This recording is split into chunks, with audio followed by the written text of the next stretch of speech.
ಅಖಿಲಾಂಡ ಕೋಟಿ ಬ್ರಹ್ಮಾಂಡ ನಾಯಕ ರಾಜಾದಿರಾಜ ಯೋಗಿರಾಜ ಪರಬ್ರಹ್ಮ ಶ್ರೀ ಸಚ್ಚಿದಾನಂದ ಸದ್ಗುರು ಸಾಯಿನಾಥ್ ಮಹಾರಾಜ್ ಕಿ ಜೈ. ಗುರುವಿನ ಪಾದಾರವಿಂದಗಳಿಗೆ ವಂದಿಸುತ್ತಾ ನಮಸ್ತೆ ಸ್ನೇಹಿತರೆ, ಹೇಗಿದ್ದೀರಾ? ನಾನು ತುಂಬ ಚೆನ್ನಾಗಿದ್ದೀನಿ, ನೀವು ತುಂಬ ಚೆನ್ನಾಗಿದ್ದೀರಾ, ಸಂತೋಷವಾಗಿದ್ದೀರಾ. ಭಗವಂತನ ಆಶೀರ್ವಾದ, ಗುರುವಿನ ಮಾರ್ಗದರ್ಶನ, ರಕ್ಷಣೆಯೊಂದಿಗೆ ನೀವು ಕೂಡ ಸಂರಕ್ಷಿತವಾಗಿದ್ದೀರಾ ಅಂತೇಳಿ ನಾನು ಅಂದ್ಕೊಂಡಿದ್ದೀನಿ. ಅದೇ ರೀತಿ ಪ್ರಾರ್ಥನೆಯನ್ನು ಕೂಡ ಮಾಡ್ತೀನಿ.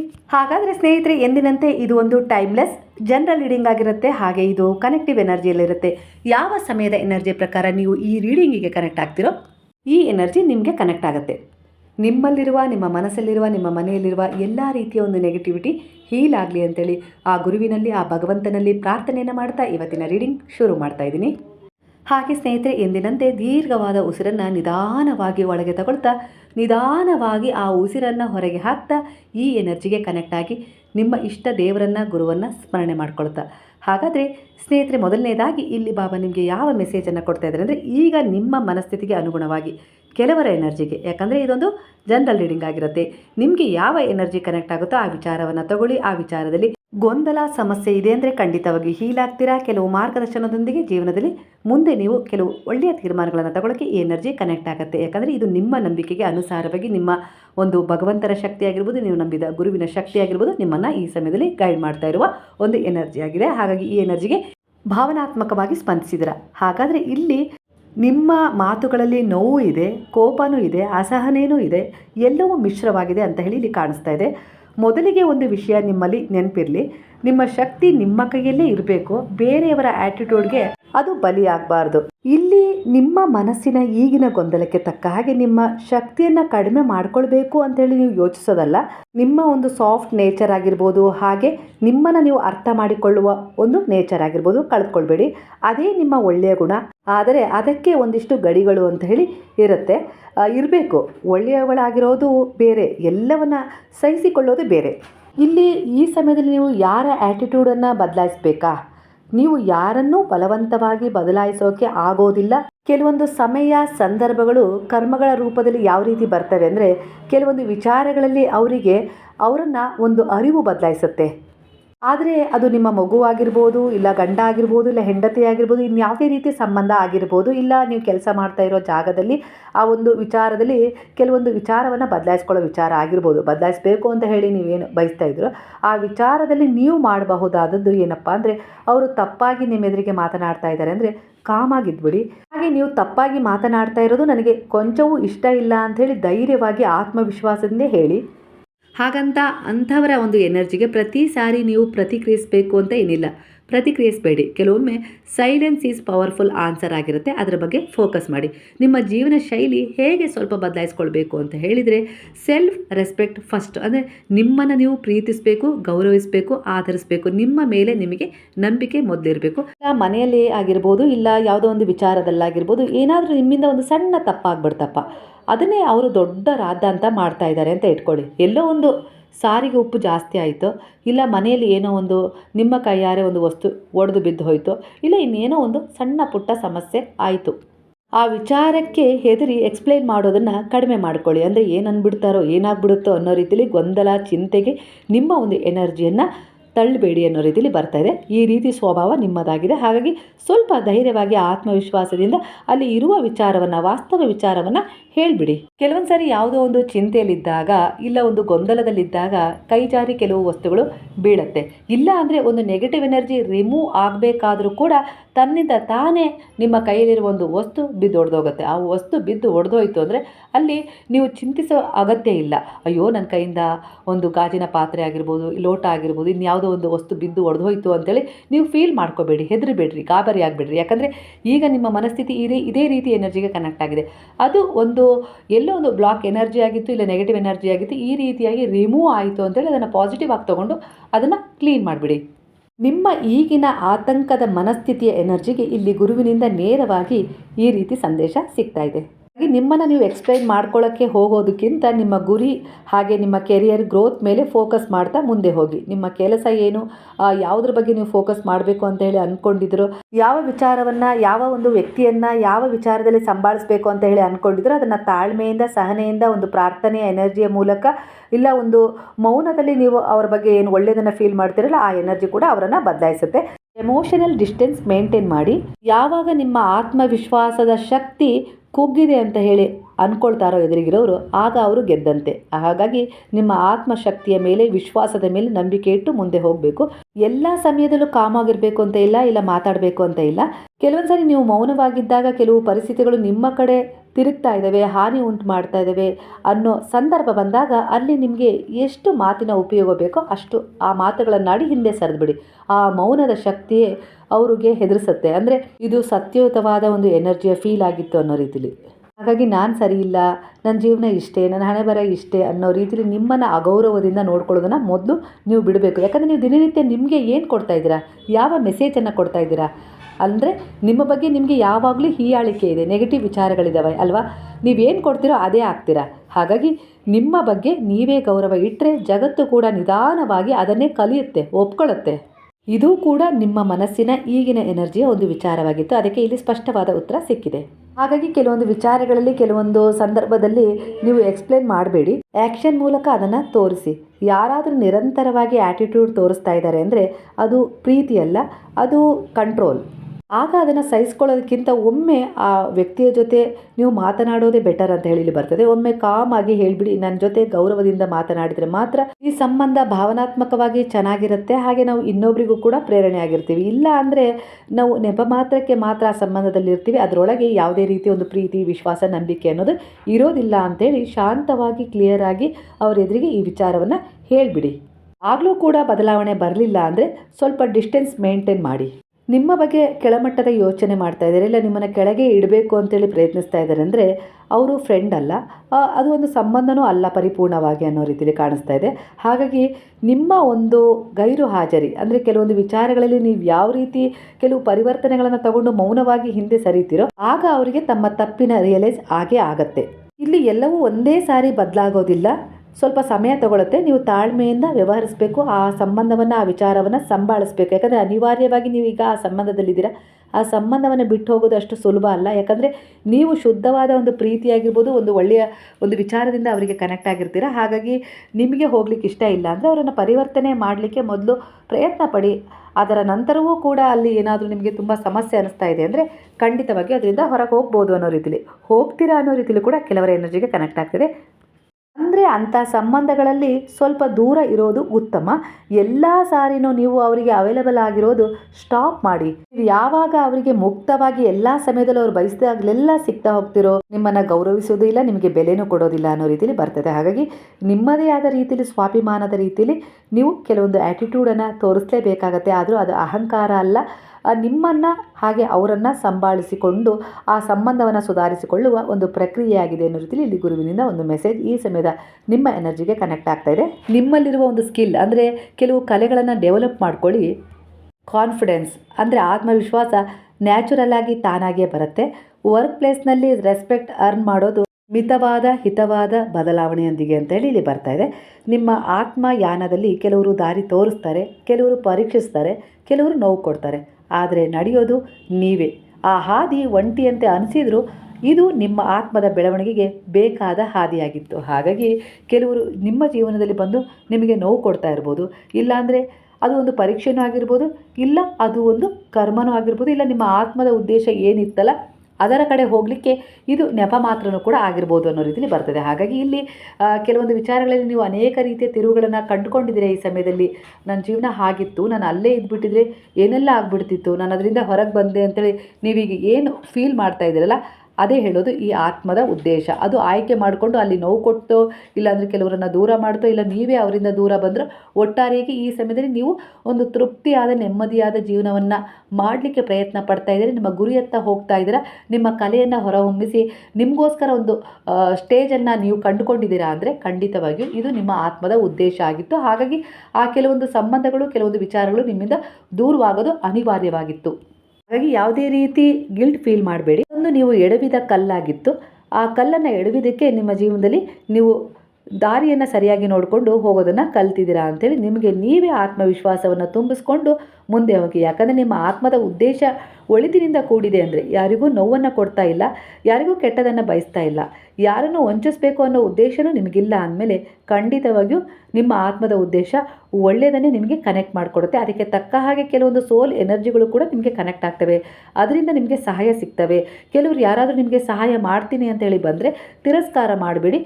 ಯಾಕಂದರೆ ನೀವು ಅವ್ರ ಎದುರಿಗೆ ಬಂದು ನಿಂತಿದ್ದಾರೆ ಅಂದರೆ ನಿಮಗೆ ಅವ್ರ ಬಗ್ಗೆ ಗೊತ್ತಾಗ್ಬಿಡುತ್ತೆ. ನಿಮ್ಮ ಆತ್ಮಸಾಕ್ಷಿ ಏನು ಹೇಳುತ್ತೆ ಅನ್ನೋದ್ರ ಮೇಲೆ ಅವ್ರ ಮೂಲಕ ಸಹಾಯ ತಗೊಳ್ಬೇಕೋ ಬೇಡ ಅಂತೇಳಿ ನೀವೇ ನಿರ್ಧರಿಸಿ. ಅಂಥ ಒಂದು ಸಕ್ಷಮತೆಯನ್ನು ಈಗ ಗುರುವಿನ ಆಶ್ರಯದಲ್ಲಿ ಬಂದ ಮೇಲೆ ನೀವು ಕಲ್ತಿದ್ದೀರಾ. ಇದು ಧ್ಯಾನದಿಂದ, ಪೂಜೆಯಿಂದ, ಹಾಗೆ ನಿಮ್ಮ ಒಂದು ಔರ ಪರಿಶುದ್ಧವಾಗಿರೋದ್ರಿಂದ ನೀವು ಕೆಲವರ ಎನರ್ಜಿಯನ್ನು ಗುರುತಿಸ್ತಾ ಇದ್ದೀರಾ. ಹಾಗೆ ಹಿಂದೆ ಸರಿತೀರಾ, ಇಲ್ಲ ಅವ್ರ ಜೊತೆ ಮೂವ್ ಮಾಡ್ತೀರಾ. ಎರಡೂ ಕೂಡ ನಿರ್ಧಾರ ನೀವು ತೆಗೆದುಕೊಳ್ಳುವಷ್ಟು ಸಮರ್ಥರನ್ನಾಗಿಸಿದ್ದಾರೆ ಗುರು ಇಲ್ಲಿ ಅನ್ನೋ ರೀತಿಯಲ್ಲಿ ಬರ್ತಾ ಇದೆ. ಯಾವುದೋ ಒಂದು ವ್ಯಾಪಾರ ಮಾಡಬೇಕು, ಇಲ್ಲ ಯಾವುದೋ ಒಂದು ಕೆಲಸವನ್ನು ತಗೋಬೇಕು, ಹಾಗೆ ವಿದೇಶಕ್ಕೆ ಹೋಗಬೇಕು, ಇಲ್ಲ ಏನೇನೋ ಕನಸನ್ನು ಇಟ್ಕೊಂಡಿದ್ದೀರಾ. ಇಲ್ಲಿ ನಿಮ್ಮ ಬಳಿ ಈ ಸಮಯದಲ್ಲಿ ಯಾರದ್ದೂ ಸಪೋರ್ಟ್ ಇಲ್ಲ. ಆದರೂ ಕೂಡ ನಿಮ್ಮೊಳಗಿನ ಶಕ್ತಿ ತುಂಬ ದೊಡ್ಡದಿದೆ. ಅದರ ಆಧಾರದ ಮೇಲೆ ನೀವು ಗುರುವಿನಲ್ಲಿ ನಂಬಿಕೆ ಇಟ್ಟು ಪ್ರಯತ್ನ ಪಟ್ಟರೆ ದೇವರು ನಿಮಗೆ ದಾರಿ ತೋರಿಸ್ತಾನೆ. ಅಂದರೆ ಈ ಬ್ರಹ್ಮಾಂಡದ ಶಕ್ತಿಗಳು ನಿಮಗೆ ದಾರಿ ತೋರಿಸ್ತವೆ ಅನ್ನೋ ರೀತಿಯಲ್ಲಿ ಬರ್ತದೆ. ಆದರೆ ಧೈರ್ಯವಾಗಿ ಹೆಜ್ಜೆ ಇಡುವ ಉದ್ದೇಶ ನಿಮ್ಮದೇ ಆಗಿರಬೇಕು. ಆಗ ಮಾತ್ರ ಈ ಎನರ್ಜಿಗಳು ನಿಮಗೆ ಕನೆಕ್ಟ್ ಆಗ್ತವೆ. ಯಾಕಂದರೆ ಈ ರೀತಿಯ ಎನರ್ಜಿಗಳು ಕನೆಕ್ಟ್ ಆಗೋದು ಯಾವಾಗ ಅಂದರೆ, ನೀವು ಪ್ರಕೃತಿಯನ್ನು ಪ್ರೀತಿಸ್ತೀರಾ, ಪ್ರಕೃತಿಯನ್ನು ಗೌರವಿಸಿದಿರಾ, ಆರಾಧಿಸಿದಿರಾ, ಹಾಗೆ ಅದರಲ್ಲಿ ಅಡಕವಾಗಿರುವ ಶಕ್ತಿಯನ್ನು ಗುರುತಿಸಿದಿರಾ, ಸೇವೆ, ದಯೆ, ಕರುಣೆ, ಪ್ರೇಮದ ಭಾವವನ್ನು ಹೊಂದಿ ಮನುಷ್ಯತ್ವ, ಮಾನವೀಯತೆಯಿಂದ ಆ ಪ್ರಕೃತಿಯ ಜೊತೆಗಾಗಿರ್ಬೋದು, ಪ್ರಕೃತಿಯಲ್ಲಿ ಇರುವ ವಸ್ತುಗಳ ಜೊತೆಯಾಗಿರ್ಬೋದು ನಿಮ್ಮ ಎನರ್ಜಿ ಕನೆಕ್ಟ್ ಆಗಿರೋದ್ರಿಂದ ಇಲ್ಲಿ ಆ ಪ್ರಕೃತಿ ನಿಮಗೆ ಬೆಂಬಲ ನೀಡ್ತಾ ಇದೆ. ನಿಮಗೆ ಸಪೋರ್ಟ್ ಇಲ್ಲ ಯಾರದ್ದು ಅಂಥೇಳಿ ನೀವು ಅಂದ್ಕೊಳ್ಬೇಡಿ. ಈ ಪ್ರಕೃತಿಯ ಸಪೋರ್ಟ್, ನನ್ನ ಗುರುವಿನ ಸಪೋರ್ಟ್ ನನ್ನ ಜೊತೆಗಿದೆ ಅನ್ನೋ ರೀತಿಯಲ್ಲಿ ನೀವು ಯಾವಾಗ ಆತ್ಮವಿಶ್ವಾಸದಿಂದ ಹೇಳ್ಕೊಳ್ತೀರೋ ಅದೇ ಸತ್ಯವಾಗುತ್ತೆ. ನಿಮ್ಮ ನಂಬಿಕೆ ನಿಮ್ಮನ್ನು ಸೋಲಿಸೋದಿಲ್ಲ, ಗೆಲ್ಲಿಸುತ್ತೆ. ಅದು ಗುರುವಿನ ಮೇಲಿಟ್ಟಿದ್ರೋ, ಯಾವ ದೈವಶಕ್ತಿಯ ಮೇಲಿಟ್ಟಿದ್ರೋ, ನಿಮ್ಮ ಮೇಲೆ ನೀವು ನಂಬಿಕೆ ಇಟ್ಕೊಂಡಿದ್ದೀರೋ ಅಂದರೆ ಖಂಡಿತವಾಗಿಯೂ ನೀವು ಭಗವಂತನ ಅಂಶ ಅಂದಮೇಲೆ ಅವರ ಶಕ್ತಿಗಳು ನಿಮ್ಮಲ್ಲಿ ಇದ್ದೇ ಇರ್ತಾವಲ್ಲ, ಆ ರೀತಿ ನೀವು ಅರ್ಥ ಮಾಡ್ಕೊಂಡಾಗ ಖಂಡಿತವಾಗಿಯೂ ಒಳ್ಳೆಯದಾಗುತ್ತೆ. ಅದ್ರ ಜೊತೆಗೆ ಸಾಯಿ ಸಚ್ಚರಿತ್ರೆಯ ಪಾರಾಯಣ ಶುರು ಮಾಡಬೇಕು ಅಂತ ಹೇಳಿ ಅಂದ್ಕೊಂಡಿದ್ದೀರಾ, ಇಲ್ಲ ಈಗ ಮಾಡ್ತಾ ಇದ್ದೀನಿ ಅಂತ ಹೇಳಿ ಅಂದ್ಕೊಂಡಿದ್ದೀರಾ ಅಂದರೆ, ಬಾಬಾರವರ ನುಡಿದಂತೆ ಸಾಯಿ ಸಚ್ಚರಿತ್ರೆ ಪಾರಾಯಣ ಅಂದರೆ ಅದರಲ್ಲಿರುವ ಪ್ರತಿಯೊಂದು ಅಕ್ಷರವು ನನ್ನ ಉಪಸ್ಥಿತಿಯಾಗಿದೆ, ಜೀವಂತ ಉಪಸ್ಥಿತಿಯಾಗಿದೆ. ನಾನು ಅದರ ಮೂಲಕವೇ ನಿಮ್ಮನ್ನು ಹೀಲ್ ಮಾಡ್ತೀನಿ ಅಂತೇಳಿ ಭರವಸೆ ಕೊಟ್ಟಿದ್ದಾರೆ. ಅದರ ಆಧಾರದ ಮೇಲೆ ನೀವು ಸಾಯಿ ಸಚ್ಚರಿತ್ರೆ ಪಾರಾಯಣವನ್ನು ಮಾಡ್ತಾ ಇದ್ದೀರಾ ನಿಷ್ಠೆಯಿಂದ. ಖಂಡಿತವಾಗಿ ಅದರಿಂದ ನಿಮಗೆ ತುಂಬ ಉಪಯೋಗ ಆಗಿದೆ, ಮನಸ್ಸಿಗೆ ಶಾಂತಿ ಸಿಕ್ಕಿದೆ, ಆರೋಗ್ಯ ಸುಧಾರಿಸಿದೆ, ಹಾಗೆ ನೆಮ್ಮದಿಯ ಫೀಲ್ ಆಗ್ತಾ ಇದೆ. ಒಂದು ಅಧ್ಯಾಯವ, ಒಂದು ಪುಟವನ್ನಾದರೂ ನೀವು ದಿನನಿತ್ಯ ಓದಿ ಮಲಗುವ ಅಭ್ಯಾಸವನ್ನು ಏನು ಮಾಡ್ಕೊಂಡಿದ್ದೀರಲ್ಲ, ಇದು ನೇರವಾಗಿ ಗುರುವಿನ ಜೊತೆ ಕಮ್ಯುನಿಕೇಟ್ ಆಗಿರುವ ಒಂದು ಸೂಚನೆಯನ್ನು ಇಲ್ಲಿ ತೋರಿಸ್ತಾ ಇದೆ.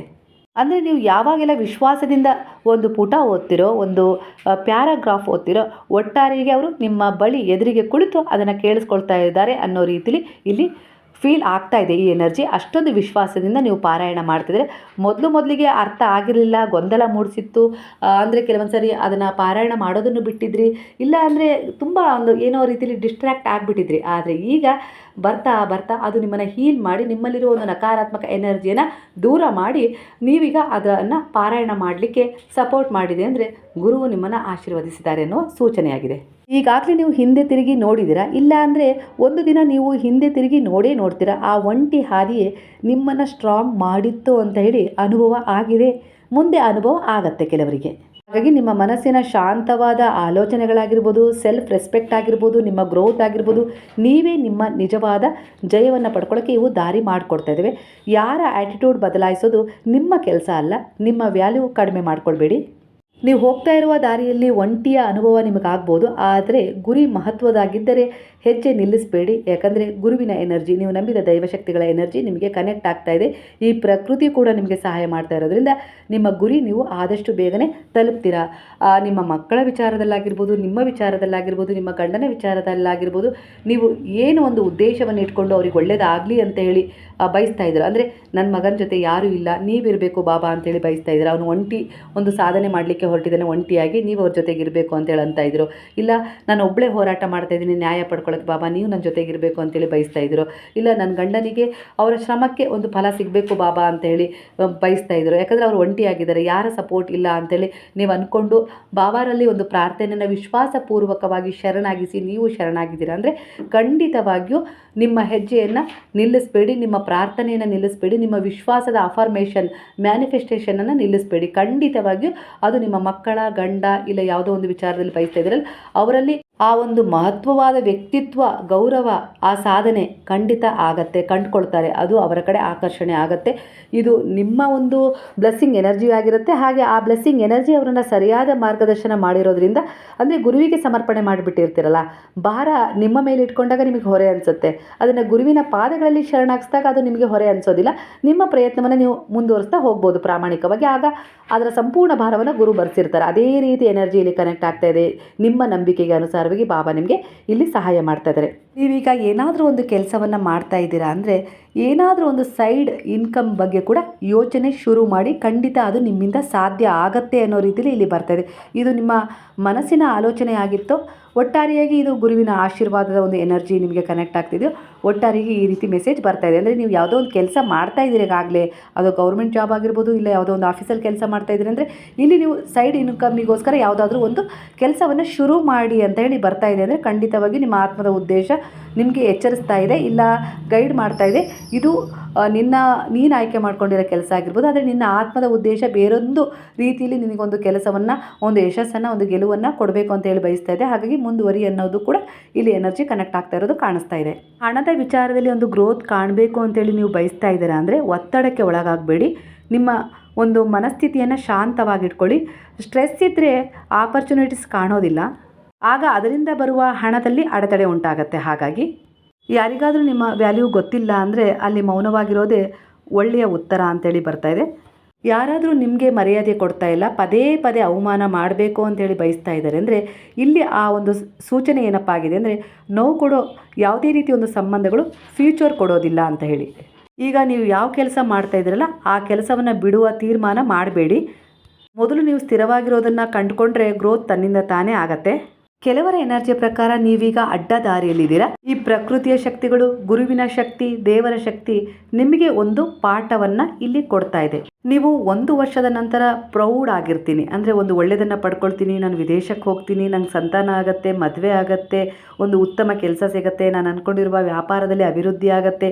ಇದು ನಿಮ್ಮ ಈಗೋ ಡಿಸಿಷನ್ನ, ನಿಮ್ಮ ಬೆಳವಣಿಗೆಯ ಒಂದು ತೀರ್ಮಾನವ. ಇದರಲ್ಲಿ ನಿಮಗೆ ಒಂದು ಸತ್ಯವಾದ, ಸ್ಪಷ್ಟವಾದ ಉತ್ತರ ಅತ್ಯಂತ ವೇಗದಲ್ಲೇ ಸಿಗತ್ತೆ. ಯಾವ ವಿಚಾರ ನಿಮ್ಮ ಜೀವನದಲ್ಲಿ ವೇಗತೆಯನ್ನು ಸೃಷ್ಟಿ ಮಾಡಿದೆಯಲ್ಲ, ಅದು ಪನಿಷ್ಮೆಂಟ್ ಅಲ್ಲ, ಪ್ರಿಪ್ರೇಷನ್. ಹಣದ ವಿಚಾರದಲ್ಲಿ ಒಂದು ಅಡೆತಡೆ ಉಂಟಾಗ್ತಾ ಇದೆ ಅಂದರೆ, ಇಲ್ಲಿ ಕೆಲವೊಂದು ಸಮಯದಲ್ಲಿ ನಿಮ್ಮ ಸಂಬಂಧದಲ್ಲಿ ನೋವು ಆಗ್ಬೋದು ಆ ವಿಚಾರದಿಂದ. ಹಾಗಾಗಿ ನಿಮ್ಮ ಡೈರೆಕ್ಷನ್ ಇಲ್ಲ ಅವರ ಡೈರೆಕ್ಷನಲ್ಲಿ ವ್ಯತ್ಯಾಸ ಕಾಣುತ್ತೆ. ಹಣದ ವಿಚಾರದಲ್ಲಿ ಡಿಸ್ಟ್ರಾಕ್ಟ್ ಆಗಿ ನೀವು ಬೇರೆ ಬೇರೆ ದಾರಿಯನ್ನು ಆಯ್ಕೆ ಮಾಡ್ಕೊಳ್ತೀರಾ ಅನ್ನೋ ರೀತಿಯಲ್ಲಿ ಇಲ್ಲಿ ಎನರ್ಜಿ ಕನೆಕ್ಟ್ ಆಗ್ತಿದೆ. ನಿಮ್ಮ ಜೀವನದಲ್ಲಿ ಈಗ ಕ್ಲೀನಪ್ ಸೀಸನ್, ಅಂದರೆ ಶುದ್ಧೀಕರಣ ನಡೀತಾ ಇದೆ. ಫೇಕ್ ಪೀಪಲ್ ಹೋಗ್ತಾರೆ, ರಿಯಲ್ ಪಾತ್ ಕ್ಲಿಯರ್ ಆಗುತ್ತೆ. ಒಂದು ಅನಗತ್ಯ ವಿಚಾರಗಳಿಗಾಗಿರ್ಬೋದು, ವ್ಯಕ್ತಿಗಳಿಗಾಗಿರ್ಬೋದು, ನಿಮ್ಮ ಫ್ಯೂಚರನ್ನು ಸ್ಯಾಕ್ರಿಫೈಸ್ ಮಾಡಬೇಡಿ ಅಂತ ಹೇಳಿ ಬರ್ತಾ ಇದೆ. ಅಂಥವರಿಗಾಗಿ ನಿಮ್ಮ ಅತ್ಯಮೂಲ್ಯವಾದ ಸಮಯವನ್ನು ಹಾಳು ಮಾಡಬೇಡಿ. ಯಾಕಂದರೆ ಈ ಅತ್ಯಮೂಲ್ಯ ಸಮಯವನ್ನು ನೀವು ಎಲ್ಲಿ ಯಾವ ಒಳ್ಳೆಯ ವಿಚಾರಕ್ಕೆ ಉಪಯೋಗಿಸ್ತೀರೋ ಅದು ನಿಮ್ಮ ಭವಿಷ್ಯವನ್ನು ಸುಂದರವಾಗಿಸಿಕೊಡಲಿಕ್ಕೆ ಸಹಾಯ ಮಾಡುತ್ತೆ. ಹಾಗಾಗಿ ನಿಮ್ಮ ಸಮಯ ಹಾಳು ಮಾಡ್ತಾ ಇದ್ದೀರೋ, ಇಲ್ಲ ಸರಿಯಾಗಿ ಅದನ್ನು ಮುಂದುವರಿಸ್ಕೊಂಡು ಹೋಗ್ತಾ ಇದ್ದೀರೋ ಅನ್ನೋದ್ರ ಬಗ್ಗೆ ನೀವು ಕೆಲವು ತೀರ್ಮಾನಗಳನ್ನು ಈ ಸಮಯದಲ್ಲಿ ತಗೊಳ್ಬೇಕು ಅಂತೇಳಿ ಬರ್ತದೆ. ಹಾಗೆ ಇಲ್ಲಿ ಬ್ಲೆಸ್ಸಿಂಗ್ ಮೆಸೇಜ್ ಬರ್ತದೆ. ನಿಮಗೆ ಈ ಮುಂದಿನ ತಿಂಗಳಲ್ಲಿ ತುಂಬ ಒಂದು ಕೆಲಸದಲ್ಲಿ ಒಂದು ಪ್ರಮೋಷನ್ ಸಿಗೋದಾಗಿರ್ಬೋದು, ಇಲ್ಲ ಬದಲಾವಣೆ ಆಗ್ಬೋದು, ಇಲ್ಲ ಒಂದಿಷ್ಟು ಹಣ ಬರೋದಾಗಿರ್ಬೋದು, ಇಲ್ಲ ಹಣ ಯಾರಿಗಾದರೂ ನೀವು ಹಿಂತಿರುಗಿಸಿ ಕೊಡೋದಿದ್ದರೆ ಅದಕ್ಕೆ ಒಂದು ಅಡ್ಜಸ್ಟ್ಮೆಂಟ್ ಆಗಿ ಅವರಿಗೆ ಹಣವನ್ನು ಹಿಂತಿರುಗಿಸಿ ಕೊಟ್ಟು ನಿಮ್ಮ ಜೀವನದಲ್ಲಿ ಅದರಿಂದ ಒಂದು ಮುಕ್ತಿಯನ್ನು ಪಡ್ಕೊಂಡು ನೀವು ಜೀವನದಲ್ಲಿ ಒಂದು ಏಳುಗತಿಯನ್ನು ಕಾಣೋದಾಗಿರ್ಬೋದು. ಈ ರೀತಿ ಒಂದಿಷ್ಟು ವಿಚಾರಗಳು ನಡೀತವೆ. ಇಲ್ಲಿ ಒಂದಿಷ್ಟು ಗೈಡೆನ್ಸ್ ನಿಮಗೆ ಯಾವ ರೀತಿ ಸಿಗ್ತಾ ಇದೆ ಅಂದರೆ, ನೀವು ಕೆಲವೊಂದು ಸೋಷಿಯಲ್ ಮೀಡಿಯಾ ಮೆಸೇಜಿಂದ ಒಂದು 50 ಭಾಗದಷ್ಟು ಹೊರಗೆ ಬನ್ನಿ. ಹಾಗೆ ಹರ್ಟ್ ಮಾಡ್ತಾ ಇರೋ ವ್ಯಕ್ತಿಯಿಂದ ಎಮೋಷನಲ್ ಆಗಿ ಡಿಸ್ಟೆನ್ಸನ್ನು ಇಟ್ಕೊಳ್ಳಿ. ಒಂದು ರಾತ್ರಿ ನಿಮಗೆ ಯಾವೆಲ್ಲ ರೀತಿಯಲ್ಲಿ ಒಂದು ನೋವು ಸಿಕ್ಕಿತ್ತಲ್ಲ, ಆ ವಿಚಾರಗಳನ್ನು, ನೋವು ಸಿಗ್ತಾ ಇದೆಯಲ್ಲ ಅವರ ನೇಮನ್ನಾಗಿರ್ಬೋದು, ವಿಚಾರಗಳನ್ನಾಗಿರ್ಬೋದು ಬರೆದು ಆ ಹಾಳೆಯನ್ನು ಸುಟ್ಬಿಡಿ. ಈ ಒಂದು ನೆಗೆಟಿವ್ ಎನರ್ಜಿ, ನೋವುಗಳು ನನ್ನಿಂದ ದೂರವಾಯಿತು ಅನ್ನೋ ರೀತಿಯಲ್ಲಿ ಸುಟ್ಬಿಡಿ. ಇದು ಇಲ್ಲಿ ಒಂದು ಪರಿಹಾರ ಕೂಡ ನಿಮಗೆ ಬರ್ತಾ ಇದೆ. ಅಂದರೆ ತುಂಬ ಮನಸ್ಸಲ್ಲಿ ಕೆಲವೊಂದು ವಿಚಾರಗಳನ್ನು ಹಿಡಿದಿಟ್ಕೊಂಡು ಬಿಟ್ಟಿದ್ರೆ ಅದು ನೋವು ಕೊಡ್ತಾ ಇದೆ, ಆಗಾಗ ನಿಮ್ಮನ್ನು ಅಳಿಸ್ತಾ ಇದೆ, ನಿದ್ದೆಗೆಡಿಸ್ತಾ ಇದೆ, ಇಲ್ಲ ಒತ್ತಡಕ್ಕೆ ಒಳಪಡಿಸ್ತಾ ಇದೆ. ಹಾಗಾಗಿ ಇಲ್ಲಿ ಕೆಲವರ ಎನರ್ಜಿಗೆ ಈ ವಿಚಾರ ರೆಸಲ್ಟ್ ಆಗ್ತಿದೆ. ಆ ವಿಚಾರವನ್ನು ಬರೆದು ಬಿಡಿ, ಅದನ್ನು ಸುಟ್ಬಿಡಿ. ಅದು ನನ್ನ ಜೀವನದಿಂದ ರಿಮೂವ್ ಆಯಿತು ಅಂತ ಹೇಳಿ ನೀವು ಆ ಒಂದು ಹಾಳೆಯನ್ನು ಹೊರಗಡೆ, ಸುಟ್ಟಿರೋ ಒಂದು ಪೇಪರನ್ನು ಹೊರಗಡೆ ಹಾಕಿಬಿಡಿ, ಬೂದಿಯನ್ನು. ಈ ರೀತಿಯಾಗಿ ಪ್ರತಿದಿನ ರಾತ್ರಿ 21 ದಿನಗಳ ಕಾಲ ನಿಮ್ಮನ್ನು ನೀವು ಹೀಲ್ ಮಾಡ್ಕೊಳ್ಳಿ. ಕೆಲವೊಂದು ಸಾರಿ ಟ್ಯಾರೋ ರೀಡಿಂಗ್ ಪರ್ಸ್ನಲ್ ತಗೊಂಡಾಗ ಈ ರೀತಿಯ ಒಂದು ಕೆಲವೊಂದು ಗೈಡೆನ್ಸ್ ಕೂಡ ಕೊಡ್ತೀವಿ. ಹಾಗಾಗಿ ಇದು ಜನರಲ್ ರೀಡಿಂಗ್ ಆಗಿರೋದ್ರಿಂದ ಇಲ್ಲೇ ನಿಮಗೆ ಕೆಲವೊಂದು ಪರಿಹಾರಗಳು ಸಿಗ್ತಾ ಹೋಗ್ತವೆ ನಿಮ್ಮ ಈಗಿನ ಮನಸ್ಥಿತಿಗೆ ಅನುಗುಣವಾಗಿ. ಹಾಗೆ ಕೆಲವರು ಖರ್ಚುಗಳ ಮೇಲೆ ಸ್ವಲ್ಪ ಹಿಡಿತ ಇಟ್ಕೊಳ್ಬೇಕು ಅಂತೇಳಿ ಬರ್ತಾ ಇದೆ. ಅನವಶ್ಯಕವಾಗಿ ಖರ್ಚು ಮಾಡ್ತಾ ಇದ್ದಾರೆ, ಇದರಿಂದ ತೊಂದರೆ ಆಗ್ಬೋದು. ಮನೆಯಲ್ಲಿ ಆ ವಸ್ತು ಇದೆ, ಮತ್ತೊಂದು ಆ ವಸ್ತುವಿನೊಂದಿಗೆ ಕನೆಕ್ಟ್ ಮಾಡ್ತಾ ಇದ್ದೀರಾ, ಅಂದರೆ ಆ ವಸ್ತು ಇದ್ದು ಕೂಡ ಇನ್ನೊಂದು ವಸ್ತುವನ್ನು ತರ್ತಾ ಇದ್ದೀರಾ, ಇದನ್ನು ಯಾರನ್ನ ನೋಡಿ ಅನುಕರಣೆ ಮಾಡ್ತಾ ಇದ್ದೀರೋ ಇಲ್ಲ ಹೊಸದು ಇರಲಿ ಅಂತೇಳಿ ಬಯಸ್ತಾ ಇದ್ದೀರೋ, ಒಟ್ಟಾರೆಯಾಗಿ ಇದು ತಪ್ಪಾದ ಒಂದು ಎನರ್ಜಿಯನ್ನು ಸೂಚಿಸ್ತಾ ಇದೆ. ಖರ್ಚಿನ ಮೇಲೆ ಹಿಡಿತ ಇರಲಿ. ಕೆಲವೊಂದು ಸಾರಿ ಹೊರಗಡೆ ಹೋದಾಗ ನಿಮ್ಮ ಮನಸ್ಸು ಡಿಸ್ಟ್ರ್ಯಾಕ್ಟ್ ಆಗಿ ನೀವು ಬೇಡದ ಕೆಲವೊಂದು ವಸ್ತುಗಳನ್ನು, ಅನಗತ್ಯವಾದ ವಸ್ತುಗಳನ್ನು ಕೂಡ ಆ ಸಮಯದಲ್ಲಿ ಅದರ ಅಗತ್ಯ ಇರೋದಿಲ್ಲ, ಅದನ್ನು ಕೂಡ ಮನೆಗೆ ತರ್ತಾ ಇದ್ದಾರೆ. ಹಾಗಾಗಿ ಹೊರಗಡೆ ಹೋಗಬೇಕಾದ್ರೆ ಒಂದು ಸಣ್ಣ ಪಟ್ಟಿಯನ್ನು ಮಾಡ್ಕೊಂಡು ಹೋಗಿ, ಇದರಿಂದ ನಿಮ್ಮ ಮೇಲೆ, ನಿಮ್ಮ ಮನಸ್ಸಿನ ಮೇಲೆ ಹಿಡಿತವನ್ನು ಸಾಧಿಸ್ಬೋದು, ಆ ಖರ್ಚುಗಳನ್ನು ಕಡಿಮೆ ಮಾಡ್ಕೊಳ್ಬೋದು. ಇದರಿಂದ ಫ್ಯೂಚರಲ್ಲಿ ನಿಮಗೆ ಆ ಹಣ ಸಹಾಯಕ್ಕೆ ಬರುತ್ತೆ, ಆಗ ನಿಮಗೆ ಅದರ ಅರಿವು ಆಗತ್ತೆ. ಶುಕ್ರ ಚೆನ್ನಾಗಿದ್ದರೆ ಜೀವನದಲ್ಲಿ ಲಕ್ಸುರಿ ಲೈಫನ್ನು ಲೀಡ್ ಮಾಡ್ತಾರೆ. ಹಾಗಾಗಿ ಇಲ್ಲಿ ನೀವು ಶುಕ್ರನ ಚೆನ್ನಾಗಿಟ್ಕೊಳ್ಬೇಕು ಅಂದರೆ ದಿನನಿತ್ಯ ನೀವು ತುಂಬ ಚೆನ್ನಾಗಿರಬೇಕು, ಅಂದರೆ ನಿಮ್ಮನ್ನು ಕಾಳಜಿ ಮಾಡ್ಕೊಳ್ಬೇಕು, ಪ್ರೀತಿಸಬೇಕು, ಗೌರವಿಸಬೇಕು ಅಂತ ಹೇಳಿ ಬರ್ತದೆ. ಹಾಗಂತ ದಿನನಿತ್ಯ ಹೊಸ ಬಟ್ಟೆ ಧರಿಸ್ಬೇಕು ಅಂತ ಅಲ್ಲ, ಶುದ್ಧವಾಗಿ ಇರಬೇಕು. ಅಂದರೆ ಸ್ನಾನ ಮಾಡಿಕೊಂಡು ಇರೋ ಬಟ್ಟೆನೇ, ಶುದ್ಧವಾಗಿ ತೊಳೆದಿರೋ ಬಟ್ಟೆನ ನೀವು ಹಾಕ್ಕೊಳ್ಬೇಕು. ಹಾಗೆ ತಲೆ ಬಾಚ್ಕೊಳ್ಬೇಕು, ಹೂ ಮುಡ್ಕೊಳ್ಬೇಕು, ಹಾಗೆ ಹಣೆಗೆ ಕುಂಕುಮ, ಕೈಗೆ ಬಳೆ, ಈ ರೀತಿಯಾಗಿ ನಿಮ್ಮನ್ನು ನೀವು ಅಲಂಕರಿಸ್ಕೊಳ್ಬೇಕು. ಇದರಿಂದ ನಿಮ್ಮಲ್ಲಿ ಅಬಂಡೆನ್ಸ್ ಹೆಚ್ಚಾಗಿ ಆಕರ್ಷಣೆ ಮಾಡುವ ಗುಣ ಹೆಚ್ಚಾಗುತ್ತೆ. ಹಾಗಂತ ಇಷ್ಟು ಮಾಡಿಕೊಂಡ್ರೆ ಸಾಲದು, ನಿಮ್ಮ ಮನಸ್ಸಲ್ಲೂ ಕೂಡ ಅದೇ ರೀತಿ, ಯಾವ ರೀತಿ ನೀವು ಅಲಂಕಾರ ಮಾಡ್ಕೊಳ್ತೀರಲ್ಲ ಅದೇ ರೀತಿ ಒಂದು ಒಳ್ಳೆಯ ಉತ್ತಮವಾದ ಎನರ್ಜಿ, ಉದ್ದೇಶಗಳು ಇರಬೇಕು ಅನ್ನೋ ರೀತಿಯಲ್ಲಿ ಬರ್ತದೆ. ಆಗ ಮಾತ್ರ ಅವೆರಡರ ಎನರ್ಜಿ ಕನೆಕ್ಟ್ ಆಗಿ ಇಲ್ಲಿ ನಿಮ್ಮ ಜೀವನದಲ್ಲಿ ಲಕ್ಸುರಿ ಜೀವನವನ್ನು ನೀವು ಮಾಡ್ತೀರಾ ಮುಂದಿನ ದಿನಗಳಲ್ಲಿ ಅಂತೇಳಿ ಕಾಣಿಸ್ತಾ ಇದೆ. ನಿಮ್ಮ ಉದ್ದೇಶವನ್ನು ಒಳ್ಳೆಯ ಕರ್ಮದ ಜೊತೆ ಕನೆಕ್ಟ್ ಮಾಡಬೇಕು, ಹಾಗೆ ನಿಮ್ಮನ್ನು ಕಾಳಜಿ, ಪ್ರೀತಿ, ಗೌರವದಿಂದ ನೋಡ್ಕೊಳ್ಬೇಕು, ಶೃಂಗರಿಸ್ಕೊಳ್ಬೇಕು. ಈ ರೀತಿ ಶೃಂಗಾರವನ್ನು ಮಾಡಿಕೊಂಡ್ರೆ ಖಂಡಿತವಾಗಿ ನಿಮ್ಮ ಜೀವನದಲ್ಲಿ ನೀವು ಏನು ಬಯಸ್ತಾ ಇದ್ದೀರಲ್ಲ, ಒಂದು ಉತ್ತಮ, ನೆಮ್ಮದಿಯ, ಆರೋಗ್ಯಯುತವಾದ ಒಂದು ಲೈಫನ್ನು ಅದು ನಿಮಗೆ ಸಿಗತ್ತೆ. ನಿಮ್ಮ ಜೀವನದಲ್ಲಿ ಕೆಲವೊಂದು ವಿಚಾರ ಮುಗ್ದೇ ಹೋಯಿತು, ಇನ್ನು ಅದು ಅಸಂಭವ ಅಂತ ಹೇಳಿ ನೀವು ಅಂದ್ಕೊಂಡಿದ್ದೀರಾ, ಅದು ಡಿಲೇ ಆಗಿದ್ದಕ್ಕೆ. ಅದು ಯಾವುದೋ ರೀತಿ ಒಂದು ವಿಚಾರ, ನ್ಯಾಯ ಆಗಿರ್ಬೋದು, ಪ್ರೀತಿ ಆಗಿರ್ಬೋದು, ಇಲ್ಲ ಒಂದು ಸಂಬಂಧ ಆಗಿರ್ಬೋದು, ಕೆಲಸ ಆಗಿರ್ಬೋದು, ಇಲ್ಲ ಯಾವುದೋ ಒಂದು ವಿಚಾರದಲ್ಲೇ ಆಗಿರ್ಬೋದು. ನಿಮ್ಮ ಎನರ್ಜಿಗೆ ಆ ವಿಚಾರ ಇನ್ನೆಂದೂ ನಡೆಯೋದಿಲ್ಲ ಅಂತೇಳಿ ನೀವು ಅಂದ್ಕೊಂಡಿದ್ದೀರಾ, ಅದು ಡಿಲೇ ಆಗಿದ್ದಕ್ಕೆ. ಆದರೆ ಅದು ಅಂತ್ಯ ಕಂಡಿಲ್ಲ, ಅದು ನಿಮಗೆ ಸಂಭವವಾಗಿ ಮರಳಿ ಸಿಗತ್ತೆ. ಆ ಒಂದು ಅದ್ಭುತವನ್ನು ಕಾಣುವ ಸಮಯ ಇದೇ ವರ್ಷ ನಿಮಗೆ ಎದುರಾಗತ್ತೆ. ರೀತಿ ಎನರ್ಜಿ ಯಾಕೆ ಕಂಡು ಬರ್ತಾ ಇದೆ ಅಂದರೆ, ನೀವು ಗುರುವಿನ ಹತ್ರ, ನೀವು ಆ ದೈವಶಕ್ತಿಗಳ ಹತ್ರ ಕುಳಿತು ಪ್ರಾರ್ಥನೆ ಮಾಡಿದ್ದೀರಾ. ಹೇಗೆ ಅಂದರೆ, ನನ್ನ ಆಸೆ ಅದಾಗಿತ್ತು, ಅದು ನೆರವೇರಲಿಲ್ಲ, ನನ್ನ ಜೀವನದಲ್ಲಿ ಎಷ್ಟೆಲ್ಲ ನನ್ನ ಕನಸನ್ನು ಕಟ್ಕೊಂಡೆ, ಪರಿಶ್ರಮ ಪಟ್ಟೆ, ಅದಕ್ಕೋಸ್ಕರ ಪ್ರಾಮಾಣಿಕ ಪ್ರಯತ್ನ ಪಟ್ಟೆ, ಪ್ರಾರ್ಥನೆ ಕೂಡ ಮಾಡಿದೆ, ಎಲ್ಲ ರೀತಿಯಲ್ಲೂ ಒಳ್ಳೆಯದಾದರೂ ಕೂಡ ಮಾಡಿದರೂ ಕೂಡ ನನ್ನ ಜೀವನದಲ್ಲಿ ನಾನು ಅಂದ್ಕೊಂಡಿದ್ದು ನನಗೆ ಸಿಗಲಿಲ್ಲ, ಪಡ್ಕೊಳ್ಳೋಕ್ಕಾಗಲಿಲ್ಲ ಅಂತೇಳಿ ನೀವೇನು ಫೀಲ್ ಮಾಡ್ತಾ ಇದ್ದೀರಾ, ಆ ಫೀಲಲ್ಲಿ ಎಲ್ಲೋ ಒಂದು ರೀತಿಲಿ ಸತ್ಯ ಇದೆ, ಸ್ಪಷ್ಟತೆ ಇದೆ. ಹಾಗಾಗಿ ಅದು ಸಂಭವವಾಗುವ ಸಾಧ್ಯತೆ ಹೆಚ್ಚಿದೆ ಅನ್ನೋ ರೀತಿಲಿ ಬರ್ತದೆ. ಅಂದರೆ ಯಾವ ರೀತಿ ನಿಮ್ಮ ಪ್ರಾರ್ಥನೆ ಅಂದರೆ, ಅದು ನಮ್ರತೆಯಿಂದ, ವಿನಮ್ರ ಭಾವದಿಂದ ಕೂಡಿದೆ, ತಗ್ಗಿದ ಧ್ವನಿಯಲ್ಲಿ ಭಾವನಾತ್ಮಕವಾಗಿ ಆ ಗುರುವಿಗೆ ಸ್ಪಂದಿಸಿ ಆ ದುಃಖವನ್ನು ತೋಡ್ಕೊಂಡಿದ್ದೀರಾ. ಅಂದರೆ ಹೇಗಪ್ಪ ಅಂದರೆ, ಮಗಳಿಗೇನೋ ಒಂದು ರೀತಿಲಿ ಸಂಕಟ ಆಗ್ತಾ ಇರುತ್ತೆ, ಇಲ್ಲ ಯಾರೋ ಅವಳಿಗೆ ಬ್ಲ್ಯಾಕ್ ಮೇಲ್ ಮಾಡ್ತಾ ಇರ್ತಾರೆ, ಅದರಿಂದ ಹೊರಗೆ ಬರಬೇಕು, ಅದನ್ನು ಯಾರ ಹತ್ರನೂ ಹೇಳ್ಕೊಳಕ್ಕಾಗೋದಿಲ್ಲ.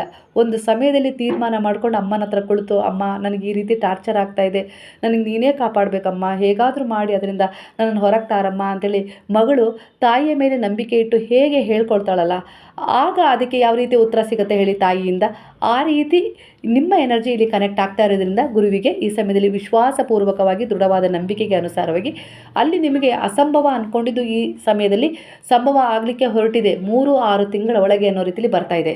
ನಿಮ್ಮ ಮನಸ್ಸಿನಲ್ಲಿ ಈ ಸಮಯದಲ್ಲಿ 2 ವಿರುದ್ಧ ಭಾವನೆಗಳು ಒಂದೇ ಸಮಯದಲ್ಲಿ ನಡೀತಾ ಇದ್ದಾವೆ. ಅಂದರೆ 2 ದಿಕ್ಕು, ಅಂದರೆ ಅವ್ರು ಇರಬೇಕಾ, ಅವ್ರು ಇರಬಾರ್ದಾ, ಅದನ್ನು ತಗೊಳ್ಳೋದಾ ಬೇಡವಾ, ಇಲ್ಲ ಆ ದಾರಿಯಲ್ಲಿ ಹೋಗೋದೋ ಬೇಡವಾ, ಅವರನ್ನು ನಂಬೋದಾ ಬೇಡವಾ. ಕೆಲವೊಂದು ಬಾರಿ ಆ ಒಂದು ವ್ಯಕ್ತಿಯಾಗಿರ್ಬೋದು ನಿಮ್ಮ ಬಳಿ ಇರಬೇಕು ಅಂತೇಳಿ ನೀವು ಬಯಸ್ತಾ ಇದ್ದೀರಾ, ಆದರೆ ಅವರ ವರ್ತನೆ ನಿಮಗೆ ನೋವು ಕೊಡ್ತಾ ಇದೆ. ನಿಮಗೆ ಸ್ಟ್ರಾಂಗ್ ಆಗಿ ಇರಬೇಕು ಅಂತೇಳಿ ಅನ್ನಿಸ್ತಾ ಇದೆ, ಆದರೆ ಒಳಗೆ ಎಮೋಷನಲ್ ವೀಕ್ ಅನ್ನಿಸ್ತಾ ಇದೆ ನಿಮಗೆ. ಹಾಗೆ ಮೂವ್ ಆನ್ ಮಾಡಬೇಕು ಅನ್ನಿಸ್ತಾ ಇದೆ, ಆದರೆ ಸ್ಟಿಲ್ ಅಟ್ಯಾಚ್ಮೆಂಟ್ ಇದೆ. ಇದು ಕನ್ಫ್ಯೂಷನ್ ಅಲ್ಲ, ಮಾನಸಿಕ ಒತ್ತಡ, ಕೆಲವೊಂದು ಸಂಘರ್ಷ, ಕೆಲವೊಂದು ವಿಚಾರಗಳಲ್ಲಿ ಸರಿಯಾದ ತೀರ್ಮಾನಗಳನ್ನು ತಗೊಳ್ಳೋಕೆ ನಿಮಗೆ ಆಗ್ತಾ ಇಲ್ಲ. ಒಬ್ಬ ವ್ಯಕ್ತಿ ಸರಿ ತಪ್ಪುಗಳನ್ನು ಗುರುತಿಸುವಾಗ ಅವನ ಆಕಾಂಕ್ಷೆಗಳಿಗೆ ಅನುಸಾರವಾಗಿ ಈ ರೀತಿ ಗೊಂದಲ ಉಂಟಾಗತ್ತೆ. ಅಂಥದ್ದೇ ಒಂದು ಸಂದಿಗ್ಧ ಸ್ಥಿತಿಯಲ್ಲಿ ನೀವೀಗ ಇದ್ದೀರಾ. ಯಾಕೆ ನಿಮ್ಮ ಮನಸ್ಸು ವಿರುದ್ಧವಾಗಿ ಚಲಿಸ್ತಾ ಇದೆ, ತೀರ್ಮಾನ ಸರಿಯಾಗಿ ತಗೊಳಕ್ಕಾಗ್ತಾ ಇಲ್ಲ ಅಂದರೆ, ನಿಮ್ಮ ಹೃದಯ ಒಂದನ್ನು ಹೇಳ್ತಾ ಇದ್ದರೆ ನಿಮ್ಮ ಮನಸ್ಸು ಮತ್ತೊಂದನ್ನು ಹೇಳ್ತಾ ಇದೆ. ಹಿಂದಿನ ಕೆಲವು ನೆನಪುಗಳು ನಿಮ್ಮನ್ನು ಹಿಡಿದಿಟ್ಕೊಂಡಿದ್ದಾವೆ. ಈ ವಿಚಾರಗಳಿಂದ ಭಯ, ಆತಂಕದಲ್ಲಿ ಈ ಸಮಯದಲ್ಲಿ ನೀವಿದ್ದೀರಾ. ಹಾಗಾಗಿ ಕೆಲವೊಂದು ವಿಚಾರಗಳಲ್ಲಿ ನೀವು ಡಿಸಿಷನ್ ತಕ್ಷಣ ತೆಗೆದುಕೊಳ್ಳೋದು ಬೇಡ ಅನ್ನೋ ರೀತಿಯಲ್ಲಿ ಬರ್ತಾ ಇದೆ. ಕೆಲವೊಂದು ವಿಚಾರದಲ್ಲಿ ಗೊಂದಲ ಆಗ್ತಾ ಇದೆ, ಸರಿಯಾದ ತೀರ್ಮಾನಗಳನ್ನು ತಗೊಳಕ್ಕಾಗಲಿಲ್ಲ ಅಂದರೆ ಇಲ್ಲಿ ನಿಮ್ಮ ಭಾರವನ್ನು, ಗುರುವಿನಲ್ಲಿ ಶರಣಾಗಿಸಿದರೆ, ದೈವಶಕ್ತಿಗಳಲ್ಲಿ ಶರಣಾಗಿಸಿದರೆ ಆ ಭಾರ ಕಡಿಮೆ ಆಗುತ್ತೆ. ಶಾಂತವಾದ ಮನಸ್ಸಲ್ಲಿ ಕೆಲವೊಂದು ಸ್ಪಷ್ಟತೆ ಸಿಗುತ್ತೆ. ಆಗ ತೀರ್ಮಾನವನ್ನು ಸರಿಯಾಗಿ ತಗೊಳ್ತೀರಾ. ಅಟ್ಯಾಚ್ಮೆಂಟ್ ಮತ್ತು ಸೆಲ್ಫ್ ರೆಸ್ಪೆಕ್ಟ್ನಲ್ಲಿ ಯಾವುದು ಸ್ಟ್ರಾಂಗ್ ಅನ್ನೋದನ್ನು ನೀವು ಗಮನಿಸಬೇಕಾಗತ್ತೆ. ಎರಡೆರಡು ಆಲೋಚನೆಗಳು ಬರ್ತಾ ಇದ್ದಾವೆ ಅಂದರೆ ಒಂದು ಸ್ಥಿತಿಯಿಂದ ನೀವೀಗ ರೂಪಾಂತರಗೊಳ್ಳುವ ಸೂಚನೆಯನ್ನು ಇಲ್ಲಿ ತೋರಿಸ್ತಾ ಇದ್ದೇವೆ. ಅಂದರೆ ನಿಮ್ಮ ಜೀವನದ ಒಂದು ಹಳೆಯ ಪ್ಯಾಟ್ರನ್ ಆಗಿರ್ಬೋದು, ಅಂದರೆ ಹಿಂದಿನ ಒಂದು ದಿನಗಳ ವಿಚಾರ ಆಗಿರ್ಬೋದು, ಈಗಿನ ಹೊಸ ವಿಚಾರಗಳ ನಡುವೆ ನೀವೀಗ ನಿಂತಿದ್ದೀರಾ ಅಂತೇಳಿ ಇಲ್ಲಿ ವಿಚಾರ ಬರ್ತಾ ಇದೆ. ಹಾಗಾಗಿ ಒಂದು ದಿನ ಸ್ಪಷ್ಟತೆ ಅಂತೂ ಖಂಡಿತವಾಗಿಯೂ ನಿಮಗೆ ಸಿಕ್ಕೇ ಸಿಗುತ್ತೆ. ಆದರೆ ಅವಸರ ಬೇಡ, ಇಲ್ಲಾಂದರೆ ಅದು ರಿಜೆಕ್ಟ್ ಆಗುವ ಸಾಧ್ಯತೆ ಕೂಡ ಇದೆ ಅನ್ನೋ ರೀತಿಯಲ್ಲಿ ಕಾಣಿಸ್ತಾ ಇದೆ. ಕೆಲವರ ಎನರ್ಜಿಗೆ ಇಲ್ಲೊಂದು ಭಯ ಕನೆಕ್ಟ್ ಆಗ್ತದೆ. ನನಗೆ ಒಂದು ಒಳ್ಳೆಯ ಆರೋಗ್ಯಯುತವಾದ ಮಗು ಹುಟ್ಟುತ್ತಾ, ನನ್ನ ಡೆಲಿವರಿ ತುಂಬ ಚೆನ್ನಾಗಾಗತ್ತಾ, ನಾನು ಗುಡ್ ಮದರ್ ಆಗ್ತೀನಾ, ಹಣ, ಫ್ಯೂಚರ್, ರೆಸ್ಪಾನ್ಸಿಬಿಲಿಟಿ ನನಗೆ ಸರಿಯಾದ ಸಮಯಕ್ಕೆ ಎದುರಾಗತ್ತಾ ಅನ್ನೋ ರೀತಿಯಲ್ಲಿ ನೀವು ಕೆಲವೊಂದು ನಿರೀಕ್ಷೆಗಳನ್ನು ಇಟ್ಕೊಂಡಿದ್ದೀರಾ. ಈ ರೀತಿಯ ಸೂಚನೆ ಬರ್ತಾ ಇದೆ ಅಂದರೆ ಅದು ನ್ಯಾಚುರಲ್ ಆಗಿದೆ. ನೀವು ಒಬ್ಬರು ಜವಾಬ್ದಾರಿಯುತವಾದ ತಾಯಿ ಅಂತ ಹೇಳಿ ಇಲ್ಲಿ ಸೂಚನೆಯನ್ನು ಕೊಡ್ತಾ ಇದೆ. ನೀವು ಈ ಮಗುವಿನ ವಿಚಾರ ಇಲ್ಲ ಈಗ ಇರುವ ಮಗುವಿನ ವಿಚಾರದಲ್ಲಿ ಏನಾದರೂ ಆತಂಕವಾಗಿದ್ದೀರಾ ಅಂದರೆ ಆತಂಕ ಬೇಡ. ಗುರುವಿನ ಒಂದು ಶರಣದಲ್ಲಿ ಆ ಮಗುವಿನ ಒಂದು ಸಂಸ್ಕಾರಗಳನ್ನು ನೀವು ಭಾರವಾಗಿ ಅರ್ಪಿಸಿದರೆ ಖಂಡಿತವಾಗಿ ಗುರು ನಿಮ್ಮ ಮಗುವಿನ ಸಂಪೂರ್ಣ ಭಾರವನ್ನು ಭರಿಸಿ ಅವರಿಗೊಂದು ಒಳ್ಳೆಯ ಉತ್ತಮವಾದ ದಾರಿಯನ್ನು ತೋರಿಸ್ತಾರೆ. ಸಾಯಿ ಸಚ್ಚರಿತ್ರೆ ಪಾರಾಯಣವನ್ನು ಅವರಿಗೋಸ್ಕರ ನೀವು ಮಾಡ್ಬೋದು. ಇಲ್ಲ ನೀವು ಪ್ರೆಗ್ನೆಂಟ್ ಇದ್ದೀರಾ ಅಂದರೆ ಆ ಮಗುವಿನ ಏಳಿಗೆಗೋಸ್ಕರ ನೀವು ಮಾಡ್ಬೋದು. ಭಗವದ್ಗೀತೆಯ ಪಾರಾಯಣ ಮಾಡ್ಬೋದು. ಒಂದು ಲಲಿತ ಸಹಸ್ರನಾಮ, ವಿಷ್ಣು ಸಹಸ್ರನಾಮ ಪಾರಾಯಣವನ್ನು ಮಾಡ್ಬೋದು. ಓಂ ಶ್ರೀ ಸಾಯಿನಾಥಾಯ ನಮಃ, ಓಂ ಶ್ರೀ ಶರಣಾಗತ ವತ್ಸಲಾಯ ನಮಃ.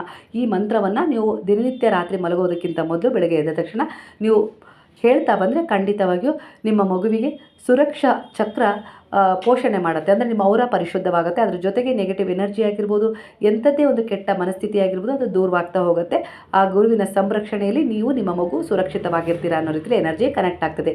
ನಿಮ್ಮ ಇವತ್ತಿನ ಎನರ್ಜಿಗೆ ಬಾಬಾರವರ ಒಂದು ನಿಮ್ಮ ನಂಬಿದ ದೈವಶಕ್ತಿಗಳ ಎನರ್ಜಿ ಈ ರೀತಿಯಾಗಿ ಕನೆಕ್ಟ್ ಆಗಿ ನಿಮ್ಮನ್ನು ಸಂಭಾಳಿಸಲಿಕ್ಕೆ ಸಹಾಯ ಮಾಡಿದೆ. ಹಾಗೆ ನಿಮ್ಮನ್ನು ಕೆಲವೊಂದು ವಿಚಾರಗಳಲ್ಲಿ ತೀರ್ಮಾನ ತಗೊಳ್ಳೋಕ್ಕೆ ಪ್ರೇರಣೆ ನೀಡಿದೆ. ಹಾಗೆ ನಿಮ್ಮನ್ನು ನೀವು ಹೀಲ್ ಮಾಡ್ಕೊಳ್ಳೋಕ್ಕೆ ಅವಕಾಶ ಕೊಟ್ಟಿದೆ ಅಂತೇಳಿ ನಿಮಗೆ ಏನಾದರೂ ಅನಿಸಿದರೆ ಖಂಡಿತವಾಗಿಯೂ ಕೃತಜ್ಞತಾಪೂರ್ವಕವಾಗಿ ಸಾಯಿರಾಮ್ ಅಂತೇಳಿ ಕಮೆಂಟ್ ಮಾಡೋದನ್ನು ಮರಿಬೇಡಿ.